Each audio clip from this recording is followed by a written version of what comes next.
لا إله إلا الله لا إله إلا الله محمد رسول সাল্লাল্লাহু আলাইহি ওয়াসাল্লাম মনে করেছে ইউসুফকে তো বণিকের দলেরা নিয়ে গেছে, সে তো গোলাম বানায় দুনিয়ার ভিতরে রাখছে, কিন্তু আমার আল্লাহ রব্বুল আলামিন এত বড় কুদরতওয়ালা, মুহূর্তের ভিতরে গোলামকে বন্ধুরা আমার রাষ্ট্রপ্রধান বানাইতে পারে। আল্লাহ কুলিল্লাহুম্মা মালিকাল মুলকি তুতিল মুলকা মান তাশা ওয়া তানজিউল মুলকা মিম্মান তাশা ওয়া তুইজ্জু মান তাশা ওয়া তুদিল্লু মান তাশা বিয়াদিকাল খায়র ইন্নাকা আলা কুল্লি শাইইন কাদির। আল্লাহু আকবার বলেন। এইখানে একটা তর্জমা আমি আপনাদেরকে বলবো। আল্লাহ রাব্বুল আমিন বলেছেন, আমি যাকে খুশি তাকে নেতৃত্ব দেই, যাকে খুশি তাকে নেতৃত্বের পদ থেকে নামায়া দেই। নেতৃত্ব দিলেই তাকে ইজ্জত দেওয়া হবে এ কথা কিন্তু বলা হয় নাই। নেতৃত্ব পাইলেই ইজ্জত পাইল এ কথা বলা হয় নাই, বরং এই পৃথিবীর বাস্তব চাক্ষুষ প্রমাণ, অনেক মানুষকে আল্লাহ নেতৃত্ব দিয়ে মারাত্মক বেইজ্জতি করেছে। ঠিক বললাম না ঠিক বললাম? জোরে বলেন। সেজন্য নেতৃত্ব পাইলে লাভ দেওয়া যাবে না। সম্মান ভিন্ন জিনিস, নেতৃত্ব ভিন্ন জিনিস। আল্লাহ তাআলা ইচ্ছা করলে নেতৃত্ব দিয়েও বেইজ্জতি করতে পারেন। মুসলমান ভাইরানি আমার, হযরত ইউসুফ পয়গম্বর তো চিনে ফেলেছেন, ওদেরকে ডেকে একদম কাছে নিয়ে আসলেন। আইন করেছিলেন যত মানুষ বহিরাগত ত্রাণ সামগ্রী গ্রহণ করার জন্য আসবে তাদেরকে 1 মাসের করে দেওয়া হবে খোরাক, আর দেশের অভ্যন্তরীণ মানুষের জন্য 7 দিনের খোরাক দেওয়া হবে। হযরত ইউসুফ পয়গম্বরের সামনে তার ভাইগুলা যখন একত্রিত হয়েছে, জিজ্ঞাসা করে তোমরা কোন জায়গা থেকে আসছো? বলে কেনান। বাবার নাম হযরতে, আমার বাবার নাম, আমার বাবা একজন পয়গম্বর, দাদাও পয়গম্বর, পরদাদাও পয়গম্বর, আমার বাবার নাম ইয়াকুব আলাইহিস সালাম। তাফসীরের কিতাবের ভিতরে লেখছে, ইউসুফ পয়গম্বরের মুখ দিয়ে বের হইতেছিল যে এখনই বলে দিই আমি ইউসুফ, আমার বাবা ইয়াকুব। কিন্তু রব্বুল আলামিন ইউসুফ পয়গম্বরের জবানের পরে নোটিশ মেরে দিয়েছে, নোটিশ জারি করে দিয়েছে, সামরিক জারি করে দিয়েছে, না পয়গম্বর এখন পর্যন্ত সময় আসে নাই তুমি তোমার পরিচয় ওপেন করার জন্য।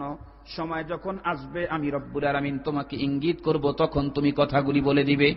হযরত ইউসুফ পয়গম্বর দিলের ভিতরে বহু ব্যথা নিয়ে বাবার বন্ধুরা আমার পরিচয়টা তখন ওপেন করেন নাই, বরং জিজ্ঞাসা করলেন তোমরা কেমন অবস্থায় কি নিতে আসতো? বলে এগুলি তোমাদের আরো কোনো ভাই আছে? বলে হ্যাঁ। তোমরা টোটাল কতগুলি ভাই? ওরা উত্তর করে আমরা টোটাল 12 জন ভাই ছিলাম, তার একজন ভাই নাম ছিল ইউসুফ, তারে বাগে খাইছে। কার সামনে গিয়ে বলে? আর 11 জন ভাইয়ের ভিতরে সবচাইতে ছোট ভাই বিনিয়ামিন, আমার আব্বার সবচাইতে বড় কলিজার টুকরা ছিল হলো ইউসুফ। সেই ইউসুফকে বাগে খাওয়ার পর আমার আব্বা একটা সেকেন্ডের জন্য ছোট্ট ভাই বিনিয়ামিনকে তার হাত ছাড়া হতে দেয় না, চোখের আড়াল হতে দেয় না, যার কারণে স্যার আমরা তাকে নিয়ে আসতে পারি নাই। হযরত ইউসুফ পয়গম্বর ডেকে ডেকে বললেন, শোনো আমি আজকে তোমাদেরকে পরিপূর্ণ ত্রাণ দিয়ে দেব, তবে একটা কথা শুনে রাখো, আগামী দিনে যদি তুমি তোমার ওই ভাইকে সঙ্গে করে না নিয়ে আসতে পারো, ফালা কাইলা লাকুম ওয়ালা তাকরাবুন, একটা ত্রাণ তোমাদেরকে দেওয়া হবে না। এখানে যেন আর আসো না, খবরদার। হযরত ইউসুফ পয়গম্বরের সামনে যখন বন্ধুরা আমার টাকাগুলি পেশ করলো, ইউসুফ পয়গম্বর টাকার দিকে তাকায় চোখের পানি ছাড়তে চায়। আল্লাহ ডেকে বলেন, খবরদার চোখের পানি যেন বের হয় না। ইউসুফ পয়গম্বর বুঝতে পেরেছেন আমার বাবার কঠিন অবস্থা, যার কারণেই তো অচল টাকাগুলা পর্যন্ত পাঠায়া দিয়েছে। আমার বাবা তো একজন অবুঝ মানুষ নন, তারপরে অচল টাকাগুলা কেন পাঠাইছেন? কারণ জীবন চলে না তাই পাঠাইছেন। কিন্তু রব্বুল আমিন নোটিশ করতেছেন, বারবার ডেকে বলতেছেন, খবরদার একটু ওয়েট করেন, অপেক্ষা করুন, সময় আসলে তারপরে সব কথা হবে। মুসলমান ভাইরারে আমার, উনি করলেন কি, চিন্তা করে দেখলেন সব টাকাগুলি যদি আমি আজকে রেখে দেই, বাসায় যাওয়ার পরে বিনিয়ামিনকে যখন নিয়ে আমার কাছে আসতে চাইবে, বাসার ভিতরে যখন কোনো টাকা না পাবে, তখন আমার ভাইকে আনার সম্ভব হবে না। এই জন্য টাকাগুলা যিনি ডিস্ট্রিবিউটর ছিলেন তাকে ডেকে বললেন, ওদের খাবারের যে লাগেজ আর বস্তাগুলা তোমরা বানাইবা, সেই বস্তার ভিতরে অবশ্যই ওদের টাকাগুলা পর্যন্ত ভিতরে ঢুকায় দিয়ে দিও। মুসলমান ভাইরা আমার, তাই করা হলো। এরা অত্যন্ত আনন্দের সাথে চলে গেল। সমস্ত বহিরাগত মানুষগুলা শুধু তাকায় তাকায় দেখে, কি ব্যাপার, এই লোকগুলাকে বাদশা এত বেশি মোহাব্বত করলো কেন? কাছে ডেকে নিয়ে কথা বলল। সকলের চোখের ভিতরে বন্ধুরা আমার পড়ে গেল। রাস্তার ভিতরে জিজ্ঞাসা করে, প্রেসিডেন্ট তোমাদের কিছু হয় না কি? কয় না, কোনো কিছু হয় না। এক পর্যায়ে বাড়ি পর্যন্ত চলে যাওয়ার পর ইউসুফ পয়গম্বরের ভাইয়েরা ইয়াকুব পয়গম্বরকে ডেকে বলেন, ইয়া আবানা, হে আমাদের আব্বা, ভালো করে শুনেন, এমন একজন ভালো মানুষের কাছে আমরা গিয়েছিলাম, যেই লোকটার মতো সভ্য সুন্দর ভদ্র মানুষ আল্লাহর জমিনের মধ্যে মনে হয় আর একটাও নাই। সুবহানাল্লাহ বলে। আরে পয়গম্বর ভদ্র না হয় কি কাম আছে?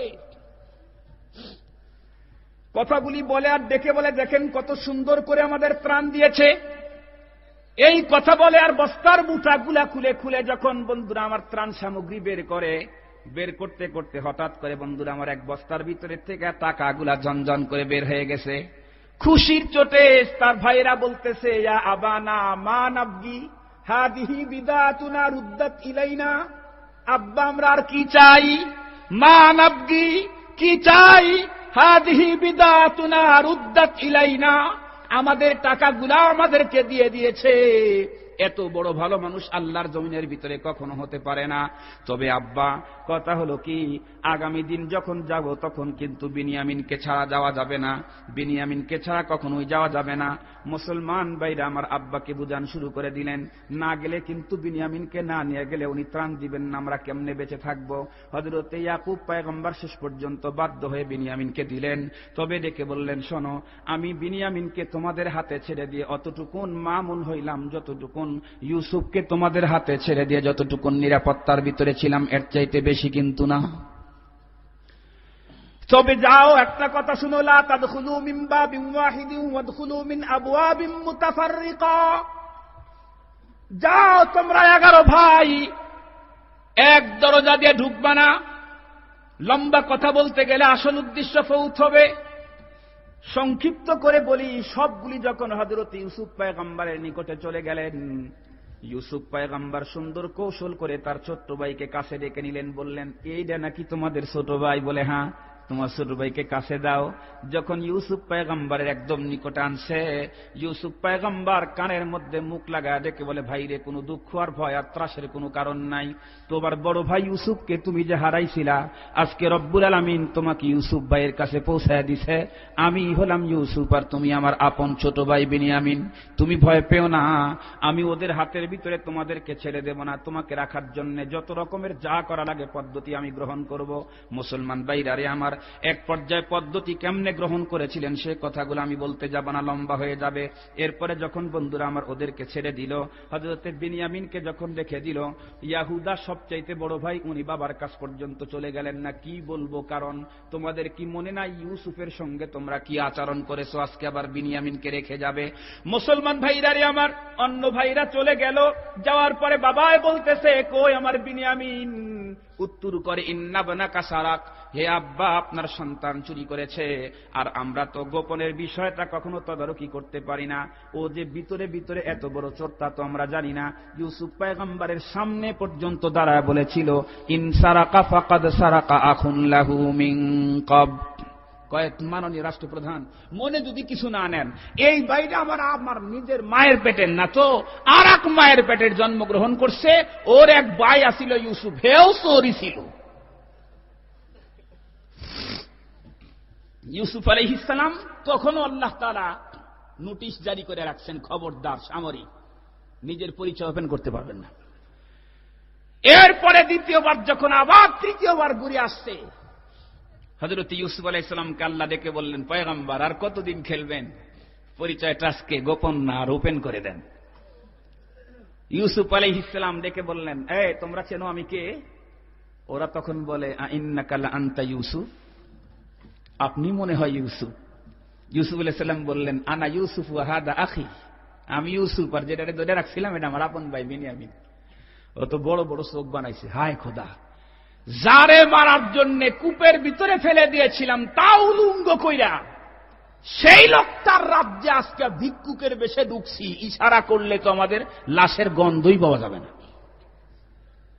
কিন্তু পয়গম্বরের চরিত্র কি? পয়গম্বর ডেকে বললেন, লা তাসরিবা আলাইকুমুল ইয়াউম, লা তাসরিবা আলাইকুমুল ইয়াউম, আজকে আমি তোমাদের উপরে কোনো কর্তৃত্ব খাটাবো না, আল্লাহ তোমাদেরকে মাফ করে দিক, তবে তোমরা ছালা এখানে রেখে দাও।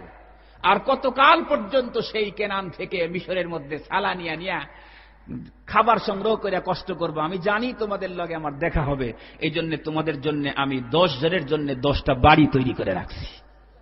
সুবহানাল্লাহ বলেন। তারা পয়গম্বরকে মারতে চায়, পয়গম্বর কি চরিত্র দিলেন এর প্রতিবদলায় তাদের জন্য ঘর বানায় রাখলেন। এটা পয়গম্বরের নেচার, এটা পয়গম্বরী চরিত্র। এটা যদি আমাদের দেশের সব রাজনৈতিক দলের ভিতরে থাকতো তাহলে সহিংসতা, মানুষ হত্যা, রাস্তার ভিতরে পড়ে থাকা, ঘর বাড়ি জ্বালায় দেওয়া একটাও সংগঠিত হতো না। এ দেশ শান্তির দেশ না, শুধু জান্নাতে যাওয়ার আগে ছোট্ট জান্নাত এ দুনিয়া পরিণত হয়ে যেত। কোরআন শরীফের মধ্যে এই দুনিয়াকেও ছোট জান্নাত বলা হয়েছে না? ওয়ালিমান খাফা মাকামা রাব্বিহি জান্নাতান, ছোট জান্নাত তো দুনিয়া। মুসলমান ভাইরা রে আমার, সব যখন কথাবার্তা হয়ে গেল, 10 ভাই বলে তাইলে আমরা চলে যাব, বাবারে কেমনে নিয়ে আসবো? তোমার জন্য কাঁদতে কাঁদতে তো বাবার চক্ষুদয় অন্ধ হয়ে গেছে। ইউসুফ পয়গম্বর ডেকে বলে, এই জন্য তোমাদের কোনো চিন্তা করা লাগবে না, আমার কাছে এক কঠিন মুজিজার সুন্দর এক জামা আছে, যেই জামাটা বের করব, জামাটা যদি নিয়ে আমার আব্বার চোখের সঙ্গে শুধুমাত্র মাসেহ করে দাও, লাগা দাও, ফারতাদ্দা বাসীরা, সুন্দর করে চক্ষুষ্মান হয়ে যাবে, কোনো অপারেশনের দরকার নাই। অবাক হয়ে গেল ওরা, এই জামাটা কোন জায়গা থেকে আসলো? বন্ধুরা আমার, কে পাইলো? কথাগুলা যদি পরে সময় হয় আমি আপনাদেরকে বলে দেব। এখান থেকে হযরত ইউসুফ পয়গম্বর ব্রিফকেস করে যখন জামাটা বের করে তার ভাইদের হাতে হস্তান্তর করেছেন, হযরত ইয়াকুব পয়গম্বর কিন্তু অন্ধ অবস্থার ভিতরে কেনানের ভিতরে আছে। আপনারা বলেন, একজন মেম্বারের পিছনে সব সময় 2-1 জন চামচ টামচ ঘুরে কিনা? কোন চেয়ারম্যানের পিছনে 4-5 জন থাকে কিনা বলেন? এমপি সাহেব যদি ল্যাট্রিনের ভিতরে ঢোকে তারপরেও দেখবেন দরজার ওখানে দাঁড়ায় 5 জন সিগারেট খায়। ঠিক বললাম না ঠিক বললাম? এমপি সাহেবের আশায় হোটেলে যদি ঢোকে তাহলে তো বিল দিতে দিতে পকেটের অবস্থা কাহিল, তো গম চুরি করবো না কি করব? এতগুলা মানুষকে খাওয়ান, এত টাকা পাইব কোথায়? সেজন্য কিছু এদিক সেদিক করে। মুসলমান ভাইরারে আমার, একজন মেম্বার চেয়ারম্যান এমপির পিছনে যদি এতগুলা লোক সব সময় থাকে, একজন পয়গম্বরের কাছে বুঝি লোক থাকে না বলুন? ইয়াকুব পয়গম্বরের কাছেও কিছু উম্মতেরা বসে রয়েছিলেন। যখনই কেনানের ভিতরে, মিশরের ভিতরে হযরত ইউসুফ পয়গম্বর জামা বের করে দিয়েছেন, ইয়াকুব পয়গম্বর উপস্থিত লোকজনকে ডেকে বলেন, তোমরা শোনো, ইন্নী লা আজিদু রিহা ইউসুফা লাউলা আন তুফান্নিদুন, তোমরা যদি আমার উপরে অত্যুক্তি না করো তাহলে একটা কথা বলতে চাই, কি এই মুহূর্তে আমি ইউসুফের গায়ের ঘ্রাণ পাইতেছি। লোকেরা ডেকে বলল, ইন্নাকা লাফি যালালিকাল কাদিম, ও গো পয়গম্বর, আপনি তো সেই পুরাতন ধান্দার মধ্যে আছেন। এ জলাল মানে গোমরাহি নয়, বরং পুরাতন ধান্দা বলা যেতে পারে। মুসলমান, আপনি তো সেই পুরাতন ধান্দার মধ্যে আছেন। ইউসুফ মরে গেছে কবে? তার কবরের উপরে দুব্বা গাছ জ্বালায় গেছে। এই মতো অবস্থায় কেমনে আপনি তার গায়ের ঘ্রাণ পান? উনি কিছু কথা বললেন না। দীর্ঘক্ষণ পরে যখন তার সন্তানের আনন্দ ভরে যখন বাড়িতে চলে আসছে, বাবার সামনে দাঁড়ায় বন্ধুরা আমার আনন্দে দোলে আর ডাক দেয়, বলে, আব্বু আব্বু খোঁজ খবরই শোনেন। বলে কি? বিনিয়ামিনকে তো পাইছি, ইউসুফের খবর পর্যন্ত আমরা এখন পেয়ে গেছি। বৃদ্ধ মানুষ বাবা আনন্দের চোটে লাইফা দাঁড়ায় গেছে, দুহাত সামনের দিকে অগ্রসর করে রব্বুল আলামিনকে ডেকে বলেন, আয় আল্লাহ, দীর্ঘদিন পরে তুমি আমার হারানো সন্তান ইউসুফের খবর মিলায় দিলা, কিন্তু ছোট্টকালে ইউসুফকে দেখেছিলাম, আজকে আমার ইউসুফের চেহারা না জানি কত সুন্দর হয়েছে, আমার দুটি চোখ নাই, আমি আমার সন্তানকে দেখতে পারবো না বুঝি। সঙ্গে সঙ্গে সন্তানেরা ডেকে বলে, আব্বু কোনো ক্রন্দন কইরেন না, ইউসুফ আপনার জন্য এমন এক সুন্দর জামা পাঠিয়ে দিয়েছে, যেই জামাটা আপনার চোখের সঙ্গে লাগাইলে আপনি চক্ষুষ্মান হয়ে যাবেন। মুসলমান তাই হয়ে গেল। হযরত ইয়াকুব পয়গম্বরকে তখন জিজ্ঞাসা করলো লোকেরা, একে পুরসিদ আজা গুম করদা ফরজন্দ কে আয়ে রৌশন গোহর পীরে খিরদমন্দ যে মেসেরাস বুয়ে পীরা হাসানিদি চেরা দর চাহে কে না নশনা দিদি বগুফত আহওয়ালে মা বরকে জাহানাস্ত দমে পয়দা ওদে গরদম নেহানাস্ত গাহে বরতারে মে আলা নশিনম গাহে বর পুশতে পায়ে খুদ নবীনম अगर दरवेश बड़ा हाले बमंदे अगर दरवेश बड़ा हाले बमंदे अगर दरवेश बड़ा हाले बमंदे সারে দস্ত আজ দো আলম বর ফসন্দে। কবি বলে দিয়েছেন, বন্ধুরা আমার, উশাহিদু মান আহওয়া বিগাইরি ওয়াসিলাতিন ফায়ালহিকুনি শানুন আদাল্লু তরিকা ইউহিদু নারান সুম্মা ইউতফিউ বিরাসাতিন লিযালিকা তারানি মুহরাকাও ওয়া গরিকা। হযরত ইয়াকুব পয়গম্বরকে জিজ্ঞাসা করা হলো, ওগো পয়গম্বর ইয়াকুব, আপনি তো তখনও পয়গম্বর ছিলেন, আপনার কলিজার টুকরা সন্তান ইউসুফকে যখন আপনার বাড়ি থেকে মাত্র 2-2.5 কিলোমিটার দূরে কেনানের জঙ্গলের গর্তের ভিতরে, কূপের ভিতরে যখন ফেলে দেওয়া হয়েছিল, 3 দিন পর্যন্ত ইউসুফ পয়গম্বর মানবেতর জীবন করে ক্রন্দন করতেছিলেন, কিন্তু তখন মাত্র এত কাছে, তারপরে আপনি টের পাইলেন না। আর সে মিশর কত দূরে, এখানে যখন তার জামা বের করছে সঙ্গে সঙ্গে তার ঘ্রাণ পাইলেন, আমরা তো এটা বুঝলাম না। হযরত ইয়াকুব পয়গম্বর উত্তর করলেন, বাগুফ আহওয়ালে মা বরকে জাহানাস্ত দমে পয়দা ওদে গরদম নেহানাস্ত গাহে বলতা রেমে আলা নশিনম গাহে বর পুশতে পায়ে খুদ নবীনম। ইয়াকুব পয়গম্বর ডাক দে বলে, শোনো উম্মতেরা, শোনো, আমাদের অবস্থা হলো এমন, আসমানের ভিতরে যেমন বিজলি যদি চমকায়, যতটুক পর্যন্ত চোখের পাওয়ার আছে অত দূর পর্যন্ত সব দেখা যায়, বিজলি চমকানি যখন বন্ধ হয় নিজের হাতটা পর্যন্ত দেখা যায় না।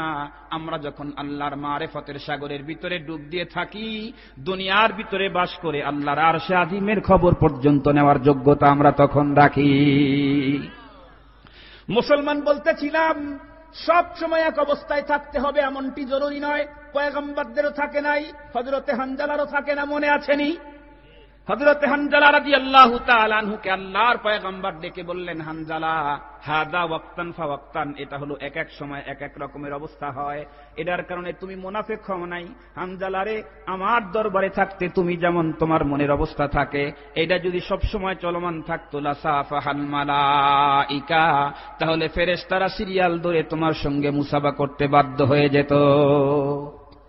হযরতে হানজালা রাদিয়াল্লাহু তাআলা আনহু এত বড় সাহাবী, নিজেকে মুনাফিকের আশঙ্কা করতেছেন, বলতেছেন না ফাঁকা হানজালা, হুজুর হানজালা মুনাফিক হয়ে গেছে। আর আমরা, আমি খুব ভালো, খুব খারাপ আপনি।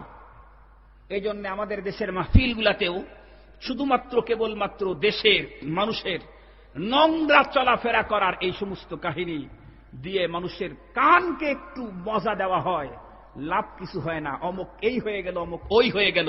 নবীজি তো স্পষ্ট বলেছেন, মান ক্বালা হালাকান নাস ফাহুয়া আহলাকুহুম, মান ক্বালা হালাকান নাস ফাহুয়া আহলাকুহুম, যে বলে সব মানুষ শেষ, পয়গম্বর বলেন এই সিরিয়ালের পয়লা নাম্বার তুমি। মুসলমান ভাইরারে আমার, শুধু কি তাই, যেই সমস্ত সাহাবায়ে কেরামের মাধ্যমে সমাজ সংস্কার হয়েছিল, তাদের ভিতরে একজন সাহাবীর নাম হযরতে ওমর ফারুক রাদিয়াল্লাহু তাআলা আনহু, দ্বিতীয় নম্বরের খলিফা। আপনারা চিনেন না বলেন? উনি কত সুন্দর সমাজ ব্যবস্থা কায়েম করেছিলেন বলেন দেখি। তামাম দুনিয়া তার নজির কোনদিন দেখাইতে পারবে? আরো জোরে বলেন, তামাম দুনিয়া কোনদিন হযরতে ফারুক আজমের শাসন আমলের নজির দেখাইতে পারবে? মুসলমান ভাইরারে আমার, এত সুন্দর সমাজ ব্যবস্থা কি করে প্রতিষ্ঠা করলেন? কারণ হলো 24 ঘন্টার জন্য উনি ওনার নিজেকে সুন্দর করে সাজাবার চিন্তায় ব্যস্ত ছিলেন। আর একজনকে নিয়ে চিন্তা পরে করতেন, প্রথমে নিজের জীবনকে নিয়ে চিন্তা করতেন। আল্লাহ রাব্বুল আলামিন তো কোরআনে কারীমের ভিতরেও বলেছেন, কু আনফুসাকুম ওয়া আহলিকুম নারা, সর্বপ্রথম তুমি তোমার নিজের জীবনকে জাহান্নামের আগুন থেকে বাঁচাও। প্রত্যেকটি মানুষের জন্য নিজের জীবনকে জাহান্নামের আগুন থেকে বাঁচানো হলো ফরজে আইন। আর ছেলে বলেন, মেয়ে বলেন, স্ত্রী বলেন, সবাইকে বাঁচানোর জন্য প্রচেষ্টা করা হলো ফরজ, তাদেরকে বাঁচানো ফরজ না। নিজের জীবনকে বাঁচানো হলো ফরজ, অন্যকে জাহান্নামের আগুন থেকে বাঁচানোর প্রচেষ্টা করা হলো ফরজ। বাঁচানো ফরজ না। যদি অন্যকেও জাহান্নাম থেকে বাঁচানো ফরজ হয়, তাহলে লূত আলাইহিস সালাম জান্নাতে যাওয়ার কায়দা নাই। কারণ লূত আলাইহিস সালাম তার স্ত্রীকে বলেন কানাত মিনাল গাবিরিন, কোরআন শরীফের ভিতরে আসছে। লূত আলাইহিস সালাম তার স্ত্রীকে বাঁচাইতে পারেন নাই।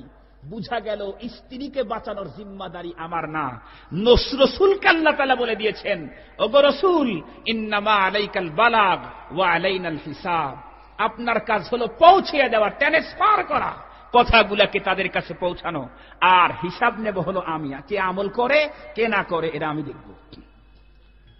মুসলমান ভাইরা রে আমার, নিজের সন্তানকে যদি বাঁচানো ফরজ হতো, নিঃসন্দেহে কোন রকমের সন্দেহ ছাড়া হযরতে নূহ পয়গম্বর কোনদিন জান্নাতে যাওয়ার আশা করা যেত না।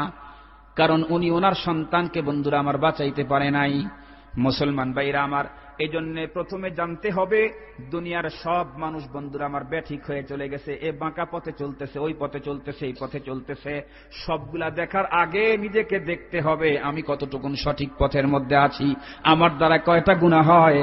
আমি শুধুমাত্র ওই লোকটা তবলিগ করে কিন্তু হুজুর বাজারের ভিতরে গিয়ে পচা বাগুন বিক্রি করে, ওই লোকটা বিক্রি করে হুজুর তবলিগ করে কিন্তু লোকটা মাপের ভিতরে কম দেয়, লোকটা খারাপ, এই জন্যই তবলিগওয়ালাদেরকে দেখতে পারি না। এই জাতীয় কথা বলে বলে শুধুমাত্র আপনি মুখটাকে সুন্দর করে সাজাইলেন, কিন্তু আপনার তো জানা দরকার ছিল ওই লোকটা না হয় শুধু মাপে কম দেয়, আপনি তো নামাজটাও পড়েন না, ও তো মাপে কম দিছে মানুষকে, আর আপনি তো মাপে কম দিলেন আল্লাহকে। নামাজের মধ্যে সেজদাটা ঠিক মতো দেন না, রুকু ঠিক মতো কোন রকম করে একটু খালি কাল্লাটা জাকায় এমনি টানতে তুলে ফেলা দেয়, সুন্দর করে সুজা হয়ে কোমর, পিঠ এবং মাথাকে সুজা করে রুকু করবে না। উনি তো বেগুন মাপ দিতে গিয়া, সরষা মাপ দিতে গিয়া ঠকাইছে মানুষকে, আপনি তো মানুষের খোদারে ঠকাইলেন। আমাদের দেশের অনেক মানুষ আছে না, বক্তা যদি কোনো জায়গায় তাফসীর মাহফিলের দাওয়াত বা কোনো অনুষ্ঠানের দাওয়াত নিয়ে যদি কখনো কোনো হাকিকি প্রয়োজনে আসতে না পারে, এরপরে শ্রোতারা বলে, আরে এই বক্তাকে অজহিনা কি হইব, কে কয় যে ওয়াদা ঠিক নাই, ওয়াদা খেলাফকারী তো এই ওয়াদা। ওই হুজুর ওয়াদা দিছে কারে? মজলিসের কর্তৃপক্ষকে, আল্লাহকে তো দেয় নাই। আপনারা যে প্রত্যেক দিন নামাজের মধ্যে ওয়াদা দেন আল্লাহকে, ইয়্যাকা না'বুদু ওয়া ইয়্যাকা নাস্তাঈন, নামাজের মধ্যে দাঁড়ায়া হাত দুটো এরকম করে বাঁধা কিবলার দিকে মুখ করে ওয়াদা দেন, ইয়্যাকা না'বুদু ওয়া ইয়্যাকা নাস্তাঈন, তোমার ইবাদত করি, তোমার কাছেই চাই। পরে আবার বন্ড বাবার কাছে গিয়ে সেজদায় পড়ে থাকেন কেন? দরবারের মধ্যে গিয়ে আবার গাও বসান কেন? আপনি তো সবচাইতে বড় ওয়াদা খেলাফকারী। মুসলমান ভাইরা রে আমার, কথা লম্বা হবে, সেদিকে যাব না। ফারুক আযম রাদিয়াল্লাহু তাআলা আনহুর শাসন আমলের ভিতরে এত সুন্দর বন্ধুরা আমার সমাজ ব্যবস্থা কায়েম করেছিলেন। বন্ধুরা আমার, যার বর্ণনা দেওয়ার কোন রকমের দরকার বর্তমান জামানার মুসলমানদের জন্য দরকার পড়ে না, যার শাসন ব্যবস্থার ভিতরে এক জায়গার ভিতরে কলম লাগারের মতো এ পর্যন্ত পৃথিবীর কোন বন্ধুরা আমার কথা শিল্পীর বাবার ক্ষমতা হয় নাই। ঠিক বললাম না ঠিক বললাম? সেই ফারুক আযম যখন আমিরুল মুমিনিনের মুসনাদে বসা, আল্লাহর পয়গম্বরের একজন সাহাবী ছিলেন, পয়গম্বরের সবচাইতে বেশি বিশ্বস্ত বিশেষ বন্ধুরা আমার, একদিক থেকে তার মর্যাদা ছিল অনেক বেশি। তার নাম হুযায়ফা ইবনুল ইয়ামান রাদিয়াল্লাহু তাআলা আনহু, যাকে সিররে রাসূল বলা হতো। আল্লাহর পয়গম্বর ইন্তেকালের আগে মুনাফিকদের তামাম লিস্টগুলা দুনিয়ার অন্য কোন সাহাবীর কাছে না বলে হযরতে হুযায়ফা ইবনুল ইয়ামান রাদিয়াল্লাহু তাআলা আনহুকে বলে দিয়েছিলেন, মদিনার ভিতরে অমুক অমুক অমুক অমুক অমুক অমুক মুনাফিক। এই কারণে আল্লাহর পয়গম্বরের ইন্তেকালের পরে মদিনার কোন মানুষ যদি মরে যেত মুসলমান, সব সাহাবায়ে কেরাম তাকায় থাকতো হযরতে হুযায়ফা ইবনুল ইয়ামান জানাজায় উপস্থিত হয় কিনা। যদি উপস্থিত হয় তাহলে প্রমাণ হবে ইনি হবে এক নম্বরের মুসলমান। কত বড় কথা! হযরতে হুযায়ফা ইবনুল ইয়ামান কোন মুসলমানের জানাজায় যায় নাই, তাহলে বোঝা যাবে ইনি মুনাফিক। সেই হযরতে হুযায়ফা ইবনুল ইয়ামান যিনি ফারুক আযম রাদিয়াল্লাহু তাআলা আনহুর বিশাল বড় বন্ধুরা, আমার খেলাফতের বন্ধুরা, আমার রাষ্ট্রের ভিতরে একজন সাধারণ প্রজা। ওমরে ফারুক মাঝে মধ্যে গিয়া হুযায়ফা ইবনুল ইয়ামানকে একা একা দইরা ডাক দেয়, বলতো, হুযায়ফা, সত্যি করে বলো দেখি, আমার পয়গম্বর মুনাফিকদের যত লিস্ট দিয়ে গেছে তার মধ্যে আমার নামটাও আছে নাকি? মুসলমানদের দ্বিতীয় নম্বরের খলিফা, যার সম্পর্কে রহমতে আলম বলেছে রাসাদুহুম ফি আমরিল্লাহি উমর, যার থিওরির উপরে স্বয়ং রব্বুল আলামিন কোরআনে কারীমের 10 থেকে 12টা আইন জারি করে দিয়েছেন। সাহাবায়ে কেরামের ভিতরে সবচাইতে বড় সাহিবুর রায় হলেন হযরত ওমর ফারুক রাদিয়াল্লাহু তাআলা আনহু। মানুষের চেহারা দেখা কিয়াফা নাসের যোগ্যতা যার ভিতরে ছিল, চেহারা দেখাই বুঝতে পারতেন লোকটা ভালো না মন্দ। আজ থেকে 20 বছর পূর্বে লোকটা কোন কাজ করছে, ফারুক আযম চেহারার দিকে তাকাইলে রব্বুল আলামিন তার মস্তিষ্কের মেমোরির ভিতরে ঢুকায়া দিয়েছে। সেই বড় সাহাবী যার মেয়েকে পয়গম্বর নিজে বিয়ে করেছেন, আল্লাহর পয়গম্বরের জীবদ্দশায় যেই হযরত ওমর ফারুক রাদিয়াল্লাহু তাআলা আনহুর ইবাদতের পরীক্ষা পয়গম্বর নিয়েছেন। পরীক্ষা নিয়ে দেখছেন পাস করছে, শুধু পাস করে নাই মুসলমান ভাইরা আমার, জিপি 5 পেয়েছে, গোল্ডেন 5 কি বলে প্লাস না কি বলে সেটা পেয়েছে। কিতাবের ভিতরে আসছে আমার পয়গম্বর একদিন রাত্রে বেলায় বেরিয়ে গেলেন, দেখি আমার সাহাবায়ে কেরাম কি করে। হাঁটতে হাঁটতে সিদ্দিক আকবরের বাড়ি পর্যন্ত গেলেন। আল্লাহর পয়গম্বর সিদ্দিক আকবরের ঘরের দরজার কাছে গিয়া দেখেন সিদ্দিক আকবর ঘুমন্ত না, সিদ্দিক আকবর জাগ্রত মুসাল্লার পরে দাঁড়ায়া আল্লাহর সঙ্গে কথা বলতে ব্যস্ত, কোরআনে কারিমের আয়াত তেলাওয়াত করে নামাজের মধ্যে। পয়গম্বর দীর্ঘক্ষণ পর্যন্ত সিদ্দিক আকবরের কোরআন তেলাওয়াতের শব্দগুলা শুনলেন। পয়গম্বর আনন্দে চোখের পানি ছেড়ে যা কানলেন, রব্বুল আলামিন আমার মাথার মধ্যে করা ঢুকছে, আমার দান মোবারক শহীদ হয়েছে, তাতে কোনো অসুবিধা নাই। সিদ্দিক আকবরের মতো মানুষ রাত্রে বেলায় তোমার সঙ্গে কথা বলার জন্য তৈরি হয়ে গেছে। পয়গম্বর সেখান থেকে চলে গেলেন ফারুক আযমের বাসায়। এখন পর্যন্ত সেই জায়গায় গিয়ে বুঝতে পারে নাই। জোরে জোরে ফারুক আযম রাদিয়াল্লাহু তাআলা আনহু কোরআন কারীমে বন্ধুরা আমার তেলাওয়াত করতেছে তাহাজ্জুদের নামাজের মধ্যে। পয়গম্বর হযরত ওমরের কণ্ঠের কোরআন তেলাওয়াত দীর্ঘক্ষণ পর্যন্ত শ্রবণ করলেন। ফজরের নামাজ হয়ে গেল। পয়গম্বর ডাক দিয়ে বলে দিলেন, আবু বকর ওমর তোমরা দুইজন একটু দেরি করো, কথা আছে। দুইজন বন্ধুরা আমার বসে গেলেন। পয়গম্বর ডেকে বলেন, আবু বকর ওমর গত রাত্রে কিন্তু আমি তোমাদের বাসায় রাত্রে বেলায় বেড়াইতে গিয়েছিলাম। সাহাবায়ে কেরাম দুইজনই কেঁপে উঠছে। পয়গম্বর কোন মুহূর্তে আপনি বেড়াইতে গেছেন, আমাদের কোনো খবর ছিল না, বেয়াদবি হয়েছে বুঝি? পয়গম্বর ডেকে বলেন, না না, তাহাজ্জুদের নামাজের সময় বেড়াইতে গিয়া দেখলাম তোমরা ঘুমে থাকো না আমার মাওলার সঙ্গে প্রেমের আলাপে লিপ্ত থাকো। আবু বকর রে, আমি তোমার বাসার মধ্যে গেলাম, তোমার দরজার পার্শ্বে দাঁড়ায়া শুনি কোরআনের মধুর তেলাওয়াতের আওয়াজ। দিলটা বড় শান্তি হয়ে গেল। যা দোয়া করা দরকার আল্লাহর কাছে তোমার জন্য দোয়া করলাম, তামাম দুনিয়ার মুসলমানের জন্য দোয়া করলাম। আবু বকর ওমরকে ডেকে বলে, ওমর তোমার বাড়ির পাশেও গেলাম, কিন্তু একটা প্রশ্ন আবু বকর, তুমি নামাজের ভিতরে কোরআন শরীফ পড়লা, ইয়া তো আস্তে কি জন্য পড়লা, একটু জোরে কেন পড়লা না বলো দেখি। হযরত আবু বকর সিদ্দিক রাদিয়াল্লাহু তাআলা আনহু উত্তর করেন, ওগো রাসূল, আসমা তুমান না যাইতু, সিদ্দিক আকবর উত্তর করেন, ওগো রাসূল, আসমাতু মান নাজাইতু, আমি যাকে কথা বলতে চাইছিলাম আমি তারে শোনায় দিছি, উনি হলেন আমার আল্লাহ। ইয়ালামুল জাহরা ওয়া আখফা, আস্তে বললেও যিনি শোনেন, জোরে বললেও যিনি শোনেন। আমার উদ্দেশ্য দুনিয়ার কোনো মানুষকে জানানো আর শোনানো নয়, যাকে জানাইতে চাইলাম তাকে জানায় দিলাম গো পয়গম্বর। হযরত ওমরকে ডেকে বললেন, ওমর, তোমার বাড়িতে গেলাম, কিন্তু তুমি এত জোরে জোরে কোরআন শরীফ কেন পড়লা?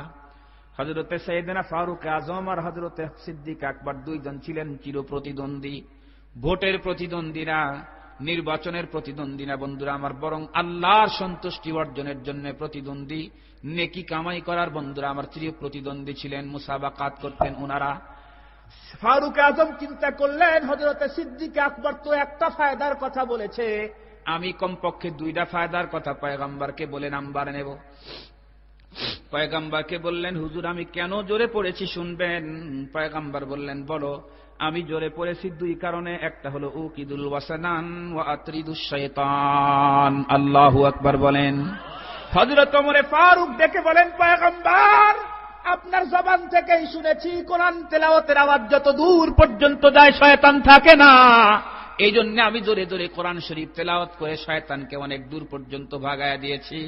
শয়তান যখন দূরে বেগে চলে গেছে, আমার কোরআন শরীফের জোর আওয়াজের তেলাওয়াতের শব্দ অন্য ঘুমন্ত মানুষের কানের মধ্যে যখন ঢুকছে, আমি শুধু একা একা তাহাজ্জুদের নামাজ পড়া আল্লাহর নৈকট্য অর্জন করি নাই, বরং আমার আওয়াজের কারণে বহু মানুষ তাহাজ্জুদের নামাজ পড়ার সুযোগ পাইছে গো পয়গম্বর। সেই মানুষ হলেন হযরতে ফারুক আযম রাদিয়াল্লাহু তাআলা আনহু। সেই মানুষটা হযরতে হুযায়ফা ইবনুল ইয়ামানকে ফুসলায়, তখন উনি খলিফাতুল মুসলিমিন, এই পৃথিবীর 2/3 শাসন ক্ষমতা আল্লাহ তার হাতের ভিতরে দিয়েছেন। উনি বলতেছেন, হুযায়ফা সত্যি করে বলো, মুনাফিকের লিস্টের মধ্যে আমার নামটা তো নাই? মুসলমান ভাইরা আমার, এই হইল ওনাদের অবস্থা। আমাদের অবস্থা হলো হামচুনি মান্ডাঙ্গরে নিস্ত। আমি যত বড় অন্য কেউ আর অত বড় নয়, আমি যত ভালো কেউ আর অত ভালো নয়, আমি যত সত্যবাদী কেউ আর অত বড় সত্যবাদী নয়।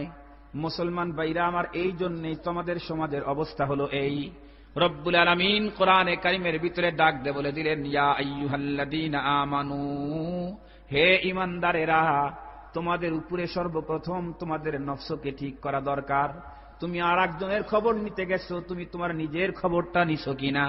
আমরা সমালোচনা করতে বড় মজা লাগে, আত্মসমালোচনা করতে বন্ধুরা আমার বড় কঠিন খারাপ লাগে। পরের সমালোচনা করা মারাত্মক রকমের গুনাহ। আত্মসমালোচনা করা হলো পয়গম্বরদের খাসলত, সাহাবায়ে কেরামদের শেয়ার। নিজের আত্মসমালোচনা করা দরকার। সকাল থেকে সন্ধ্যা পর্যন্ত কয়টা গুনাহ আমি করছি, কয়টা অপরাধ আমি করছি, আমার দ্বারা কয়টা গুনাহ হয়েছে মুসলমান ভাইরা আমার, এগুলি করা দরকার। এইভাবে যদি প্রত্যেকটি মানুষ নিজে নিজেকে সংশোধন করে চলতে পারে, আমি একটা মিথ্যা কথাও বলবো না, আমি একটা মানুষকে ঠক দেব না, আমি একটা টাকাও হারাম খাবো না, আমি কখনো কালোবাজারি করব না, আমি কখনো দুর্নীতি করব না, আমি অনিয়ম করব না। এটা যদি আমার দিলের ভিতরে পয়দা হয়, এই ভাইয়ের দিলের ভিতরে পয়দা হয়, ওই ভাইয়ের দিলের ভিতরে পয়দা হয়, বন্ধু বলেন তো দেখি, আমি আর উনি আর সবগুলা মিলেই তো সমাজ হয়েছে। তখন সমাজ সুন্দর হইতে আর কোনো কিছুর দরকার পড়বে না। সেজন্য রব্বুল আলামিন আর এক জায়গার ভিতরে বলেন, আতা'মুরুনান নাসা বিল বিররি ওয়া তানসাউনা আনফুসাকুম ওয়া আনতুম তাতলুনাল কিতাব। যদিও এই আয়াত ইহুদিদের সম্পর্কে নাজিল হয়েছে, কিন্তু মুফাসসিরিনে কেরাম বলেন মুসলমানেরাও এই আয়াতের বন্ধুরা আমার দ্বারা মুখাতাব হবে। ইনডাইরেক্ট বন্ধুরা আমার, ইনডাইরেক্ট, ডাইরেক্ট নয়। এখানে ইহুদিদেরকে রব্বুল আমিন বলেছে, ও ইহুদিরা, তোমাদের কাছে তৌরাতের ইলম আছে দেখা তোমাদের কাছে মানুষেরা যখন আসে, তখন মানুষদেরকে সুন্দর কথা বলো আর নিজেদেরকে ভুলে ফেলে নিজেরা গোমরাহির পথের ভিতরে চলো। এটা আবার কোন কাম করতেছো? এমনই কথা আমি আলেম, আমি আর একজনকে বলি তুমি মিথ্যা কথা বইলো না, কিন্তু বন্ধুরা আমার সকাল থেকে সন্ধ্যা পর্যন্ত আমার 10টা-20টা মিথ্যা কথা হয়ে গেল। আমি আর একজনকে বললাম তুমি নামাজ কাজা করো না, কিন্তু আমি পথের ভিতরে চলতে গিয়া নামাজের কোনো তোয়াক্কা করলাম না। আমি আলেম আর একজনকে বললাম খবরদার সন্দেহযুক্ত খাবার খাইবা না, কিন্তু আমার কাছে যা আসে সব দাও, হালাল আইলো দাও, হারাম যদি আসে তাড়াতাড়ি করে দাও। কোন পথ দিয়ে টাকা আসছে সেগুলা দেখার কোনো কায়দা নাই, বরং আসছে কিনা সেটা আমার দরকার। বন্ধুরা আমার, তাহলে আমার মতো আলেম দিয়া যতই সংস্কার করতে চান বন্ধুরা আমার, জীবনে কোনোদিন সংস্কার হবে না। তারাক্কি হবে তো অবনতির দিকে তারাক্কি হবে, তারাক্কি হবে তো দুর্নীতির দিকে তারাক্কি হবে, তারাক্কি হবে তো বন্ধুরা আমার অশান্তির তারাক্কি হবে। সমাজের ভিতরে কোনোদিন শান্তি আসতে পারে না। এই জন্য প্রত্যেকটি মানুষের জন্য সর্বপ্রথম দরকার কি বলেন? নিজের জীবনকে শুদ্ধ করা। আমি আমাকে শুদ্ধ করতে পারলেই সমাজটা একদিন শুদ্ধ হয়ে যাবে। যেমন বিশ্ব ইজতেমায় প্রত্যেকে নিজেরা নিজেরা নিজেরা সোজা হয়ে দাঁড়ায়, আর শুধু রুমালটা এরকম করে দেয়, আওয়াজ নাই, খালি রুমাল এরকম করে দেয়, বুঝায় সামনের দিকে আগাও, সামনের দিকে আগাও। গেছেন না কখনো? আমি তো মাত্র একবার গেছি এ পর্যন্ত, সময় হয় না, সুযোগ হয় না। একবার যে গেছি, খুব ভালো এতেকাদের সাথে, ইয়াকিনের সাথে, খুব ভালো এতেকাদে তাম মানিয়ে সেখানে থাকছি, যার কারণে এখন পর্যন্ত মনে আছে। সব মানুষ আস্তে আস্তে করে সব দাঁড়ায় গেল, কোনো আওয়াজ নাই, কিচ্ছু নাই, সব সোজা হয়ে যেতেছে, আলহামদুলিল্লাহ। কেন? ওখানে প্রত্যেকে নিজেকে সুন্দর করে সাজানোর ব্যবস্থা করে। দেখেন না, কোন বিয়ার অনুষ্ঠানে যদি যান, মাত্র 200 লোক নয় 100 লোক আসছে, বের হইতে শুরু করছে, কি উড়াউড়ি মারামারি ধরাধরি শুরু করে দেয়।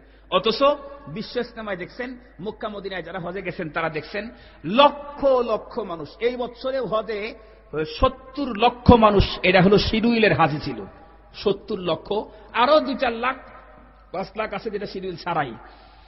এই 70 লক্ষ মানুষ চলাফেরা করতেছে, কই মারামারি তো হয় না।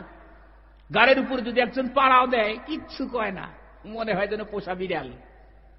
গাড়ির উপরে পাড়া মারছে, কিচ্ছু বলে না, মনে হয় যেন পোষা বিড়াল। তবলিগ দেখছেন না, ওই যে ওখানে তুরাগ নদীর তীরে যখন তবলিগের ইয়া বসবে, একদিক দিয়ে যাচ্ছে আর একদিক দিয়ে আসতেছে, মারামারি নাই, হানাহানি নাই, কাটাকাটি নাই, কোনো কিচ্ছু নাই। যদি খুব বেশি চিবি পড়ে, লা ইলাহা ইল্লাল্লাহ মুহাম্মাদুর রাসূলুল্লাহ, হেডা মক্কাতেও দেখলাম। খুব বেশি যখন তওয়াফের মধ্যে এত বেশি চিব লাগছে, নারী পুরুষ তো একসঙ্গে তওয়াফ করে, তখন ওই মহিলারা এবং বাচ্চারা আল্লাহু আকবার আল্লাহু আকবার এটা বলে।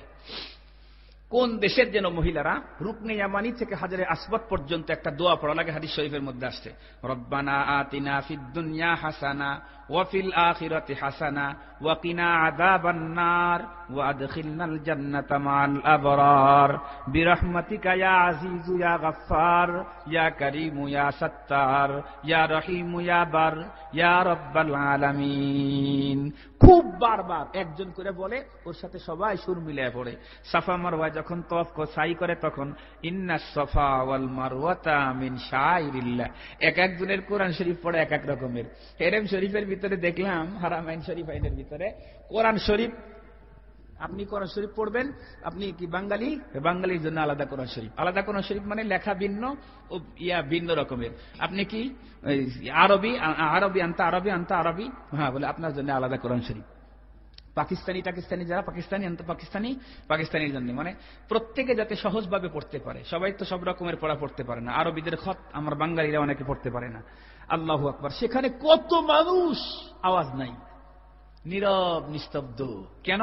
প্রত্যেকে চিন্তা করতেছে যে আমি আমার জীবনের গুনাহ মাফ নিতে হবে, এজন্য মারামারি হানাহানি নাই। হালকা পাতলা কিছু মারামারি হানাহানি আছে, যারা হজ করতে গেছে হলো টাকার গরমের কারণে, লোকেরা হাজি বলবে আগামী দিনে নির্বাচন করবে, এই শুধু এরাই যায় কিছু মারামারি করে। আপনারা হাসতেছেন, বাস্তব কথা বলতেছি। অনেক টাকা আছে, লোকেরা হাজি বলবে সামনে নির্বাচন করা লাগবে, এই জন্য ওরা গেছে, ওরাই খাওয়া নিয়ে মারামারি, ওরাই চলা নিয়ে মারামারি, ওরাই এ নিয়ে মারামারি, গোসল করা নিয়ে মারামারি। এছাড়া যত মানুষ গুনাহ মাপের জন্য গেছে, ওদের ঘাড়ের উপর দিয়ে পা দিয়ে পাড়া দিয়ে চলে যেতেছে, কিছু বলে না। আল্লাহু আকবার আল্লাহু আকবার।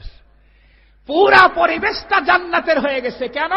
প্রত্যেকে নিজেকে সংযত করেছে, নিজেকে কমপ্লিট সাজাইছে, নিজেকে ভালো করছে, এই জন্য পুরা 70 লক্ষ মানুষের পরিবেশটা সুন্দর হয়ে গেছে। আমাদের বাংলাদেশে যদি সমস্ত মুসলমানগুলা প্রত্যেকে নিজে নিজেকে ভালো করে, তাহলে অবশ্যই আর একজনের অবস্থা দেখতে হবে না, সকলেই দিন দিন ভালো হয়ে পুরা সমাজটা সুন্দর হয়ে যাবে। এখন একটা কথা হুজুর, কোরআন শরীফের এই আয়াতের ভিতরে আসছে লা ইয়াদুররুকুম মান দাল্লা ইযা তাদাইতুম, তুমি নিজে যদি হেদায়েত প্রাপ্ত হও, অন্য মানুষ গোমরাহ হয়েছে, এটা তোমার কোনো অসুবিধা নাই। তাহলে হুজুর অন্য লোক যা করে করুক, আমি আর জীবনে কোনোদিন কিচ্ছু কমু না, শুধু আমি তাসবিহ গাইতে থাকবো।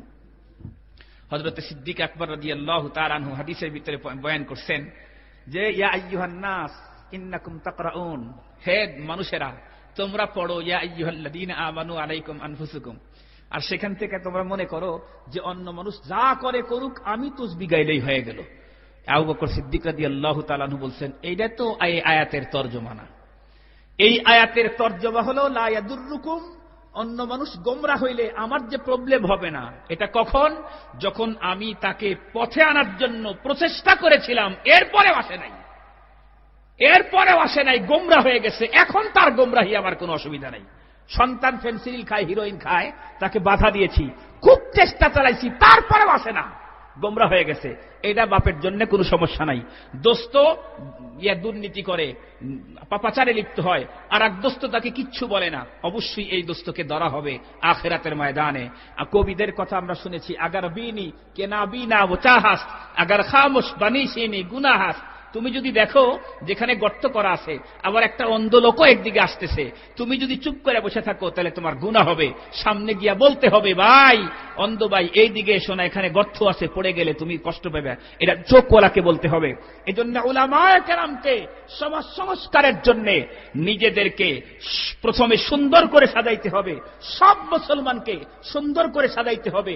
সমাজের অন্য মানুষ যদি কখনো জুলুম করতে থাকে, আপনি দেখেন, মান রাআ মিনকুম মুনকারান ফালইয়ুগাইয়িরহু বিয়াদিহি ফাইন লাম ইস্তাতি ফাবিলিসানি ফাইন লাম ইস্তাতি ফাবিকলবি। কমপক্ষে অন্তর দিয়ে এই পাপের কাজটা কেমনে পরিবর্তন করে নেকির কাজে পরিবর্তন করা যায়, এই কথার যদি গবেষণা চেতনা অন্তরে না থাকে, পয়গম্বর বলেন তাহলে তার ঈমানই নাই। যালিকা আযাফুল ঈমান, এটা হলো একদম নিম্নমানের ঈমানের শাখা।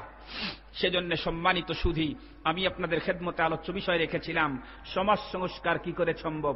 নবী আলাইহিস সালাম এবং সাহাবায়ে কেরাম তাদের কর্মপদ্ধতির মাধ্যমে দেখায় দিয়েছেন, সমাজ সংস্কার করতে চাইলে সংস্কার শুরু করতে হবে প্রত্যেকে তার নিজে থেকে। কার থেকে শুরু করা লাগবে জোরে বলেন? নিজে থেকে। আমি আমার থেকে শুরু করব, হুজুর ওনার থেকে শুরু করবেন, উনি ওনার থেকে শুরু করবেন, আপনি আপনার থেকে শুরু করবেন। দেখবেন মাত্র অল্প দিনের ভিতরে সুন্দর সোনালী সমাজ এদেশের ভিতরে প্রতিষ্ঠা হয়ে যাবে। আল্লাহ তাআলা আমাদের সকলকে প্রত্যেকের নিজেকে সুন্দর করে সাজায়া ইসলামী শরীয়তের আইন মোতাবেক নিজেদেরকে চালায়া ইসলামী আইন কানুন নিজের জীবনে বাস্তবায়ন করে সুন্দর সোনালী সমাজ গড়ার তৌফিক দান করুক, বলেন আমিন। আরো জোরে বলেন আমিন। ওয়া আখিরু দাওয়ানা আনিল হামদুলিল্লাহি রাব্বিল আলামিন। আসসালামু আলাইকুম ওয়া রাহমাতুল্লাহি ওয়া বারাকাতুহু। ভাই বসেন, এখনই মুনাজাত হবে। ভাই বসেন বসেন বসেন, মুনাজাত হবে। আল্লাহুম্মা সাল্লি আলা সাইয়্যিদিনা মাওলানা মুহাম্মদ ওয়া আলা আলিহি ওয়া আসহাবিহি ওয়া বারিক ওয়া সাল্লিম। আল্লাহুম্মা সাল্লি আলা সাইয়্যিদিনা মাওলানা মুহাম্মদ ওয়া আলা আলিহি ওয়া আসহাবিহি ওয়া বারিক ওয়া সাল্লিম। আলহামদুলিল্লাহি রাব্বিল আলামিন। والصلاة والسلام على سيد الأنبياء والمرسلين وعلى آله وأصحابه أجمعين. ربنا ظلمنا أنفسنا وإن لم تغفر لنا وترحمنا لنكونن من الخاسرين. ربنا لا تزغ قلوبنا بعد إذ هديتنا وهب لنا من لدنك رحمة إنك أنت الوهاب. رب العالمين, বৃহত্তর কুষ্টিয়া জেলা উলামা কল্যাণ পরিষদের কর্তৃক আয়োজিত 3 দিন ব্যাপী বার্ষিক ইসলামী মহাসম্মেলনের আল্লাহ দ্বিতীয় দিনে সম্ভবত বেশ কিছু সংখ্যক আল্লাহ তোমার নেককার পরহেজগার বান্দাদেরকে নিয়া, মাদ্রাসার তালেবে ইলম, সাম্প্রতিককালের শ্রেষ্ঠ মানুষ উলামায়ে কেরামদেরকে নিয়া গভীর রাত্রের ভিক্ষুক হয়ে তোমার আলিশান দরবারে হাত উঁচু করেছি। গো আল্লাহ, দয়া করে মেহেরবানি করে আমাদের প্রত্যেকের আশা বসা এবং এই মাহফিলখানাকে আপনি কবুল আর মঞ্জুর করিয়া নেন। রব্বুল আলামিন, আয় আল্লাহ তাআলা, জিন্দেগিতে যা যখন যতটুকুন টুটা ফাটা ইবাদত করেছি তামান ইবাদত গুলাকে আল্লাহ আপনি কবুল আর মঞ্জুর করিয়া নেন। রব্বুল আলামিন, যারা আপনার ঘর বাইতুল্লাহিল কারীমকে তওয়াফ করার সুযোগ পেয়েছে তাদেরকে বারবার তওয়াফ করার সুযোগ দান করে দেন। যারা এখন পর্যন্ত তোমার ঘরকে দেখে নাই, পয়গম্বরের রওজা থার জিয়ারত করতে পারে নাই, তাদেরকে অতি সত্বর তুমি মক্কা মদিনার মুসাফির বানায়া দাও গো আল্লাহ। রব্বুল আলামিন, আয় আল্লাহ, উলামায়ে কেরামের এই সংগঠনকে তুমি কবুল করে নাও। উলামায়ে কেরামের এই সংগঠনের মাধ্যমে শুধু এই জেলা না, তামাম দেশের ভিতরে রব্বুল আলামিন দয়া করে মেহেরবানি করে হেদায়েতের শুদ্ধ হেদায়েতের হাওয়া চালু করে দাও। রব্বুল আলামিন, আয় আল্লাহ, এই সংগঠনের মাধ্যমে তামাম দুনিয়ার এই দেশের উলামায়ে কেরামকে এক প্ল্যাটফর্মে জমা হওয়ার তৌফিক দান করে দাও। রব্বুল আলামিন, আল্লাহ, তুমি তো সব জানো, তুমি তো সব দেখো। ইসলাম এবং মুসলমানদের ক্লান্তি লগ্ন এখন চলতে আছে। রব্বুল আলামিন বারবার শুধু মনে পড়ে ফিলিস্তিনের নিরীহ মুসলমানদের লাশের কথা। আর কতকাল পর্যন্ত তোমার জমিনের ভিতরে মুসলমানদের রক্ত ঝরবে গো আল্লাহ? না হয় আমরা গুনাহগার, না হয় আমরা খতাকার, সিয়াকার আল্লাহ। তাই বলে কি তুমি মুসলমানদেরকে ইহুদ আর নাসারা দিয়ে কোন মার দিবা গো আল্লাহ? রব্বুল আলামিন তোমার কুদরতের পায়ে ধরে কই, ফিলিস্তিনের মুসলমান মা বোনদের ইজ্জত আর যাতে নষ্ট না হয়, ফিলিস্তিনের মাসুম বাচ্চারা যাতে আর দুনিয়া ছেড়ে আল্লাহ না হারায় যায়, দয়া করে মেহেরবানি করে সেখানে শান্তির ব্যবস্থা করে দাও। মুসলমানদেরকে তুমি বিজয় দান করে দাও গো আল্লাহ।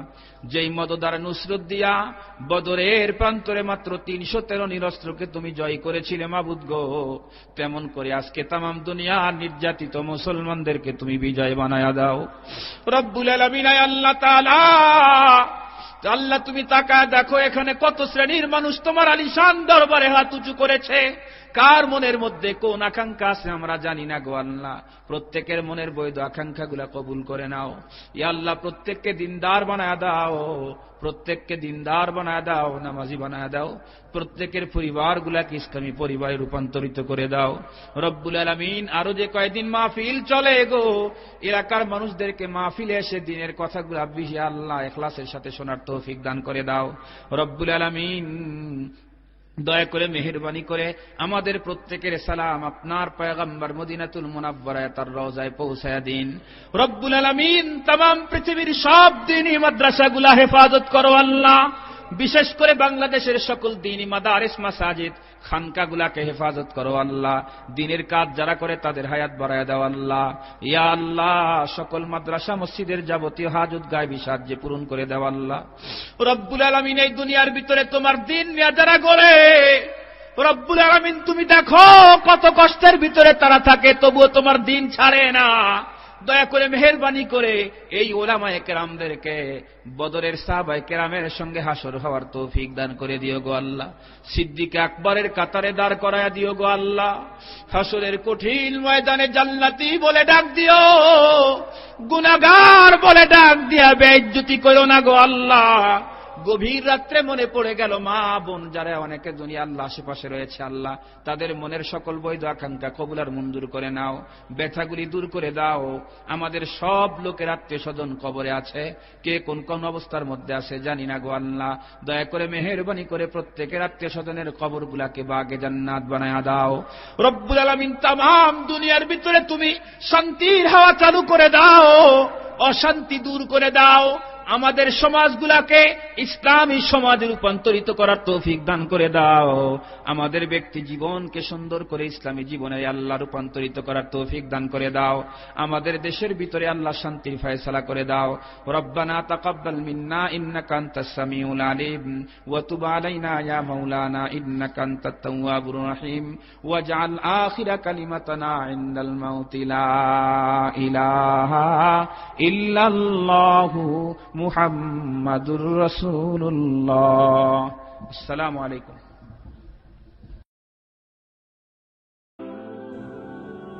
লা ইলাহা ইল্লাল্লাহ লা ইলাহা ইল্লাল্লাহ মুহাম্মাদুর